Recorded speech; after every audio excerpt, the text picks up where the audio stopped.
Hello मेरे प्यारे बच्चों। आई होप कि आप सभी बहुत अच्छे होंगे, आपकी स्टडी भी बहुत अच्छी चल रही होगी। मैं रामरू सर सफलता कोचिंग क्लासेस बिहार से आपके लिए 9th 10th 11th 12th Hindi की व्याकरण लेकर आया हूं, जिसका पहला फर्स्ट लेक्चर मैंने अपलोड कर दिया। सेकंड लेक्चर है, तो फर्स्ट लेक्चर में करुण रस किसे कहते हैं यहाँ तक था।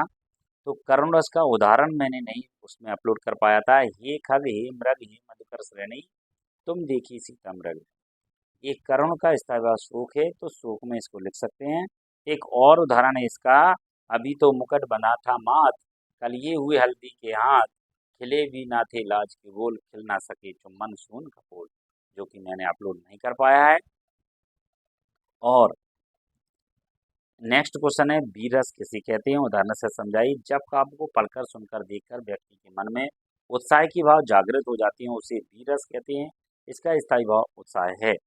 उदाहरण है, बूंदीले हर बोलों की माँ हमने सुनी कहानी थी, खूब लड़ी मर्दानी हुआ तो झांसी वाली रानी थी।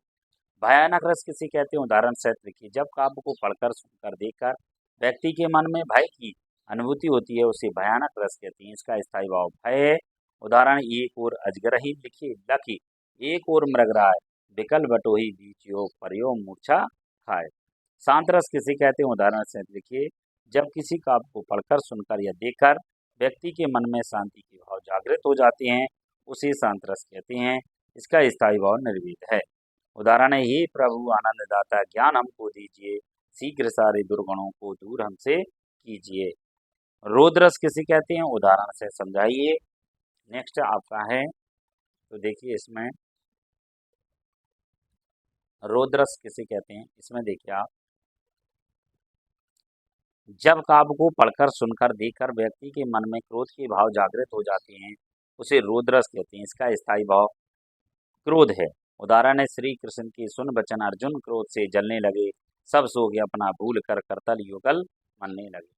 विभत्स रस किसे कहते हैं, उदाहरण से समझाइए। जब किसी काव्य को पढ़कर सुनकर या देखकर व्यक्ति के मन में घृणा या जुगुप्सा के भाव जागृत हो जाएं, उसे हम विभत्स रस कहते हैं। इसका स्थायी भाव घृणा है। सिर पर बैठो काग आंख दो खात निकारत, खींचत जीवन स्यारत आनंद और धारत। अद्भुत रस किसे कहते हैं, उदाहरण से समझाइए। जब किसी काव्य को पढ़कर सुनकर देखकर व्यक्ति के मन में आश्चर्य या विस्मय के भाव जागृत हो जाएं, उसे अद्भुत रस कहते हैं। इसका स्थायी भाव आश्चर्य है। उदाहरण, हनुमान जी की पूंछ में लगन न पाई आग, लंका सारी जर गई गए निशाचर भाग। इसका एक और उदाहरण है, पड़ी अचानक नदी अपार, राणा ने सोचा इस पार, तब तक चेतक था उस पार। बात्सल रस किसे कहते हैं, उदाहरण से समझाइए। जब काव्य को पढ़कर सुनकर या देखकर व्यक्ति के मन में प्रेम के भाव जागृत हो जाते हैं, तो उसे बात्सल रस कहते हैं। इसका स्थायी भाव स्नेह प्रेम है। उदाहरण है, मैया मोरी मैंने माखन खायो, भोर भयो गौवन के पाछे, मदमन मोह पठायो।